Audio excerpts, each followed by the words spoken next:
Hello and welcome to this lesson. In this lesson, we are looking at parallel vectors. Parallel vectors. Now, when you say parallel vectors, they are vectors that do not meet. They are vectors that do not meet. Parallel vectors are vectors that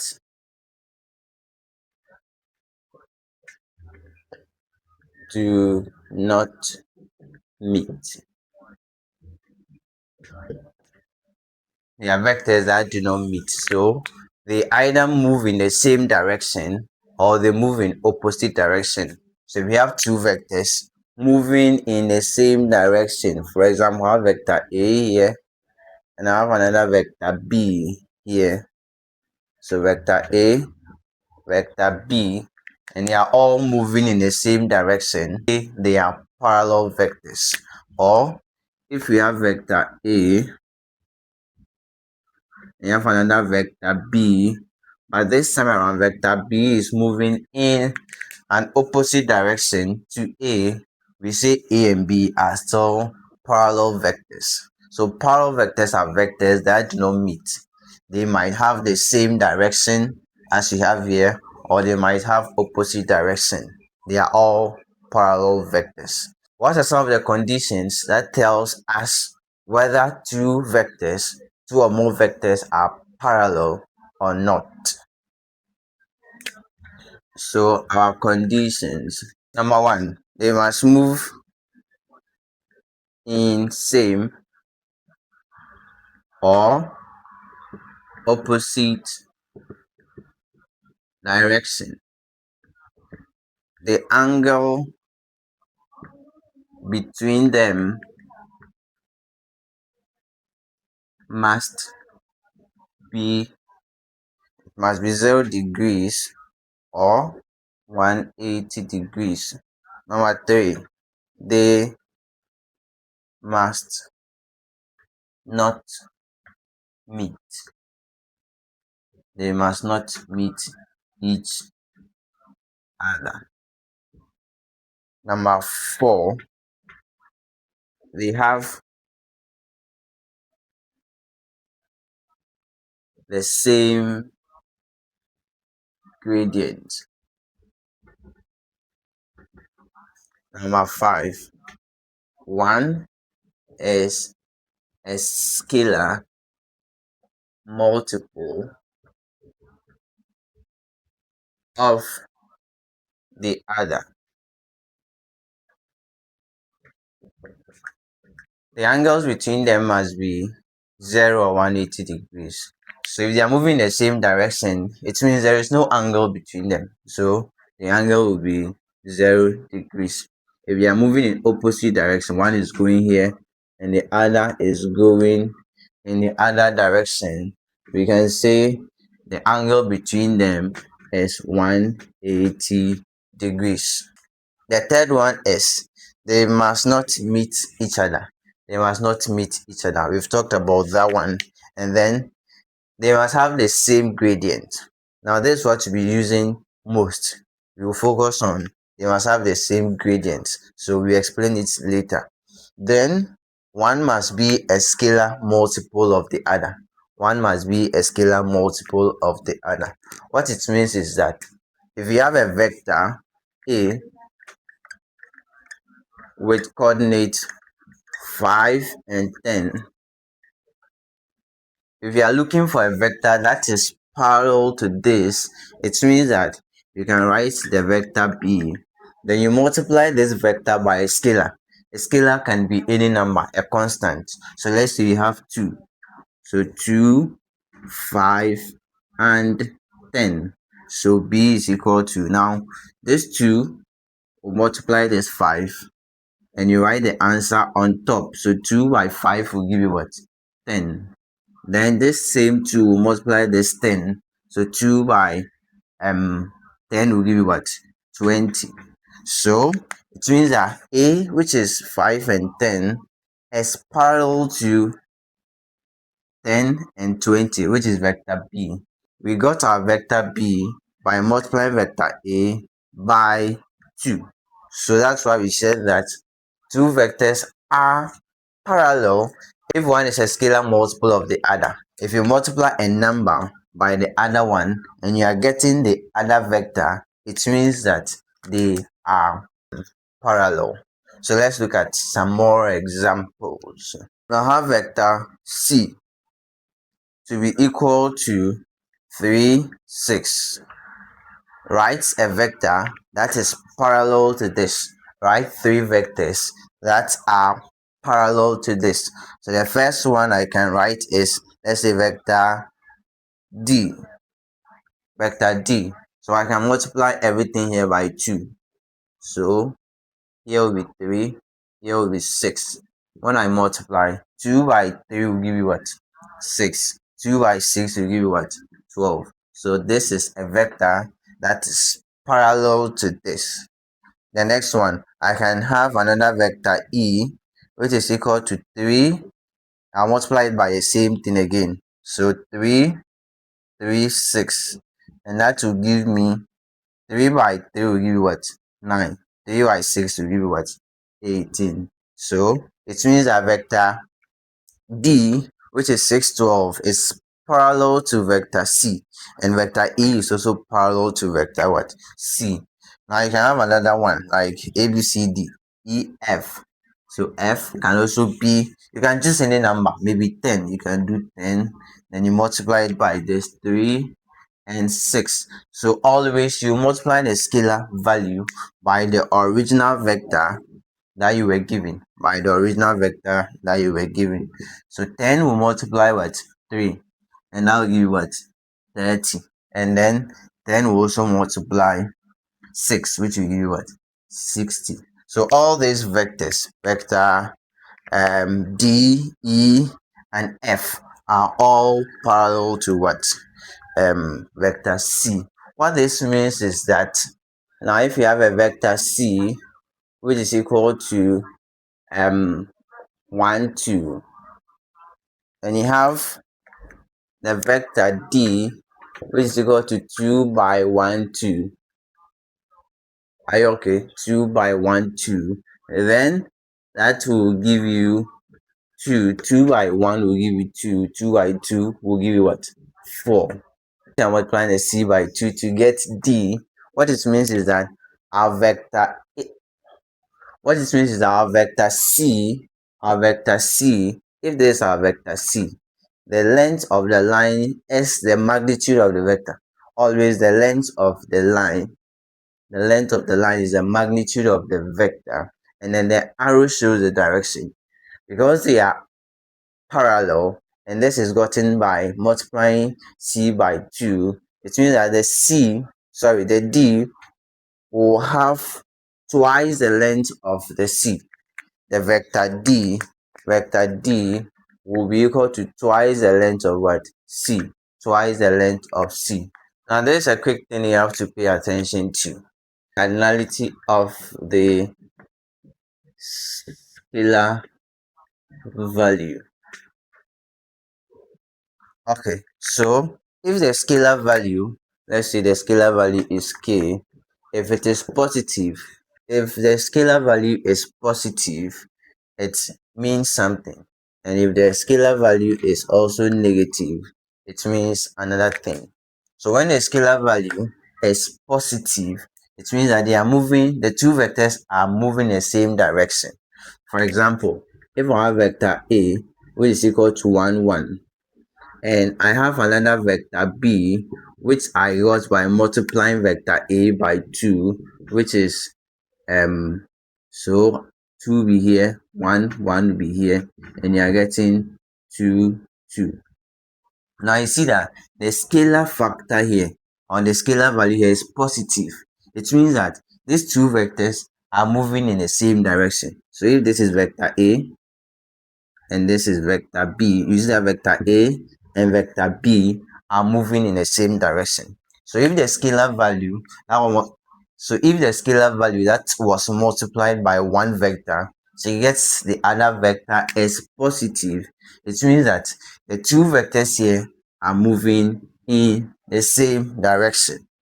Now the other one, if I have the same vector A which is equal to 1, 1, and I get vector B by multiplying vector A by a negative of 2, so 1, 1, that should give me negative 2 by 1 will give you negative 2.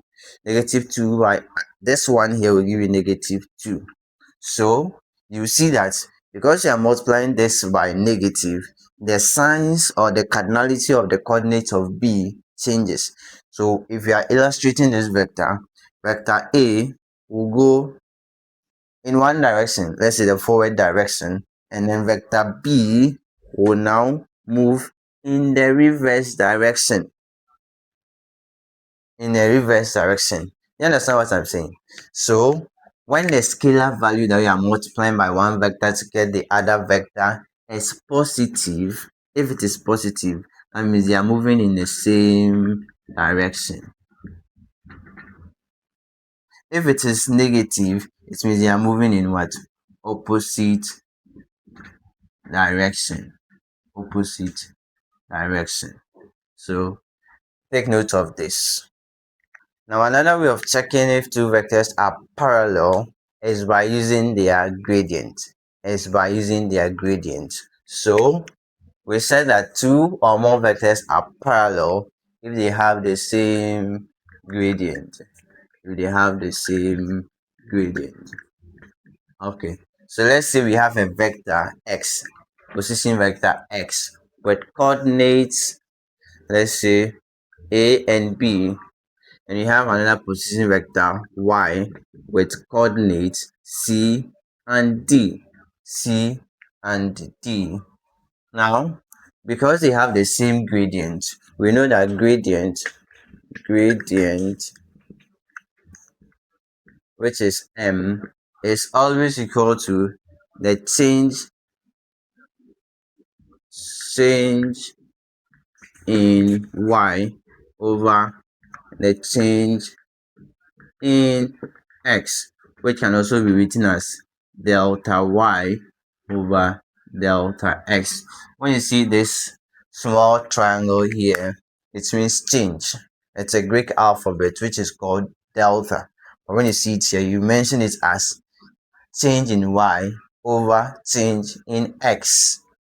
Okay, so for the first one, the gradient of the first one, x, will be equal to, now when you write this, you always know that the top one is the x value, and then the bottom one is what? The y value. So the gradient of the vector x is given by b over a.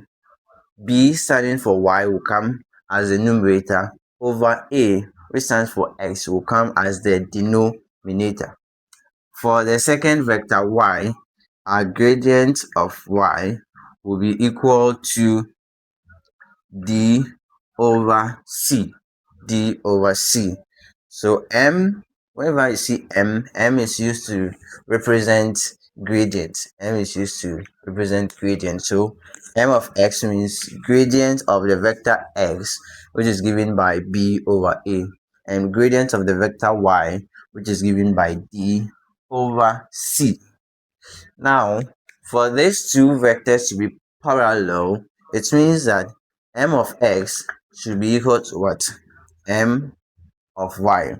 Gradient of x should be equal to gradient of y, which essentially means that b over a should be equal to what? D over c. B over a should be equal to d over c. So what we are saying is that if two vectors are parallel, they must have the same gradient. If two vectors are parallel, they must have what? The same gradient. So we look at some examples now. Number one, two vectors. Remember that two vectors are parallel if they have the same gradient. So for the first one, the gradient of A is equal to, it's 3 over 1. So 3 over 1, which is equal to what? 3. The gradient of B is equal to 15 over 5. 15 over 5, and this is equal to what? 3. So because they have the same gradient, 3 and 3, it means they are what? Parallel. They are what? Parallel. So vector A and B, they are parallel. They are parallel. Number 2, vector x with coordinates 2, 8 and vector y with coordinates 1, 1. Are they parallel or not? So what do? We find their gradient. The gradient of vector x is equal to 8 over 2 down over top. So 8 over 2. And 8 over 2 will give you 4.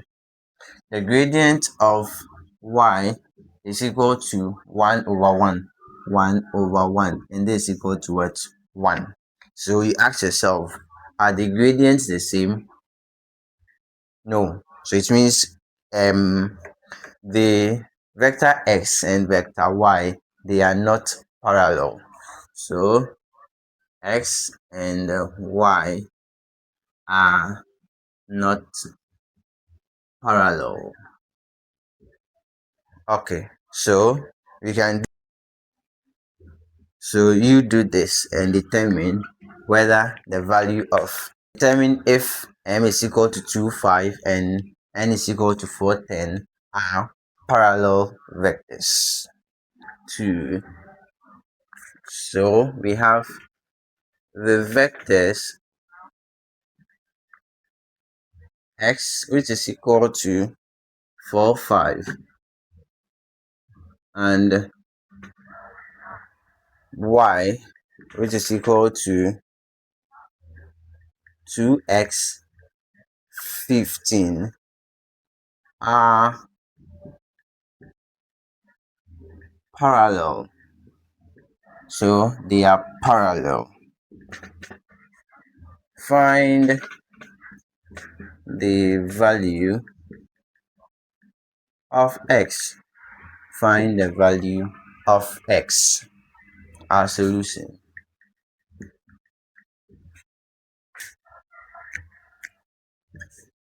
Now they've already told us that the two vectors are parallel. The two vectors are parallel, which means that the gradient of x is equal to the gradient of what? Y. The gradient of x is equal to the gradient of y, since they've already told us that the two vectors are parallel. What is the gradient of x? The gradient of x is 5 over 4. 5 over 4, comma. The gradient of y is equal to what? 15 over 2x. 15 over 2x. So what do? Because they are equal, we equate 5 over 4 to 15 over 2x. So 5 over 4 should be equal to 15 over 2x. Then we solve this. If you are solving this, you can cross multiply. This multiplies this. This multiplies this. So 5 by 2x should give you what? 10x, which is equal to 4 by 15. 4 by 15 will give you 60.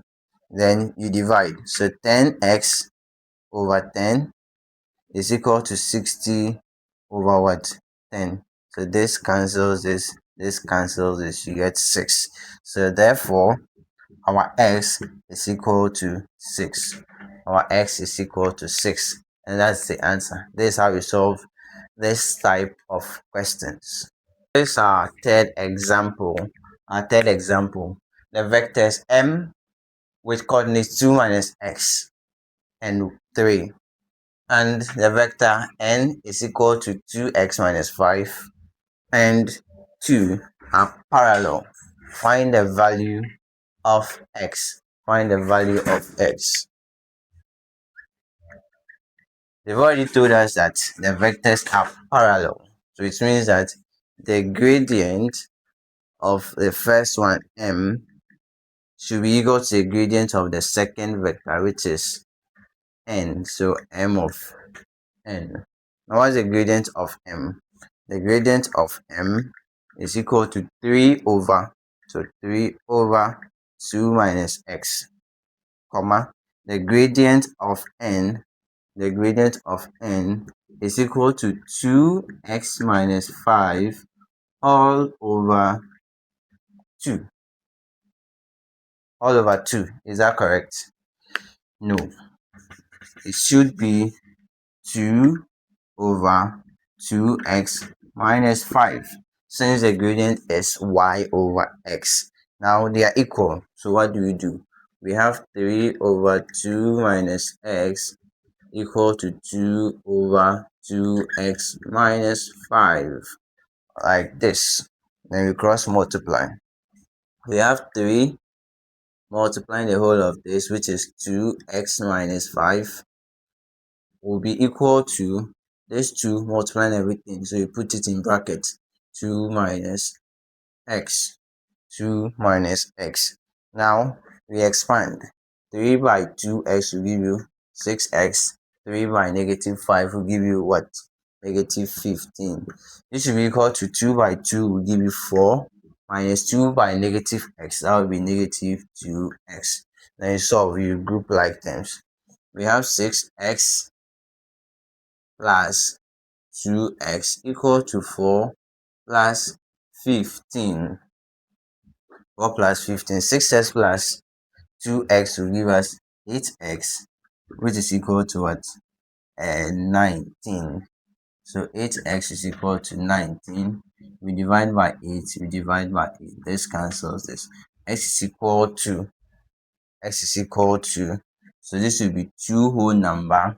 8 will go into 19, 16, which is 2 times. Then we have remainder 3 over 8. Remainder 3 over 8. So this is the solution to this problem. Example 4. The vector p is equal to 3a and the vector q is equal to 2a4. They are parallel. Find the value of a. Find the value of a. Or find the values of a. Okay, so you start. Now start the solving as I also solve. Gradient of p is equal to what? A over 3, comma, gradient of q is equal to 4 over 2a. They are equal, so it means that gradient of p is equal to gradient of q. What does it mean? A over 3 is equal to 4 over 2a. So a over 3 here is equal to 4 over 2a. Then we cross multiply. Now this by this, a by 2a will be equal to 3 by 4. 3 by 4. A by 2a will give you 2a squared, which is equal to what? 12. Which is equal to 12. So 2a squared is equal to 12. What do? We divide both sides by 2. This side 2 by 2. So 2 cancels 2. 2 goes into itself. 1 goes into 12. That will be what? 6. So I have a squared will be equal to 6. A squared will be equal to 6. What do? I'm looking for the value of a, not a squared. So I will take the square root of both sides. And this will also be the square root of what? 6. The square will cancel the square root, which means that a is equal to the square root of 6. Remember that the square root of any number is both positive and negative. So this can be written as plus or minus 6. You can be asked to find a positive value. If you're asked to find the positive value, means that we will only take the positive value. Which means that our a will be equal to square root of 6. And if you are asked to find the negative value, it means that a will be equal to negative of 6. If you are only asked to find the value or the values, meaning that there are 2 values. So that one, you state it as a is equal to plus or minus root of 6, or you state a is equal to root of 6 and a is equal to negative root of 6. Our exercise for the day is investigate whether this vector 28 and this vector negative 15, negative 6 are parallel to each other. Determine if vector A is equal to 3, 5 and vector B is equal to 5, negative 3 are parallel or not. So 3, 5 is the same as 3, 5, like, so you can write it in this form. You can write it in this form. Number 3, two parallel vectors are defined by 2c5 and 8, 5c. Find the value of c. Find the value of c. So solve it and leave your answer in the comment section.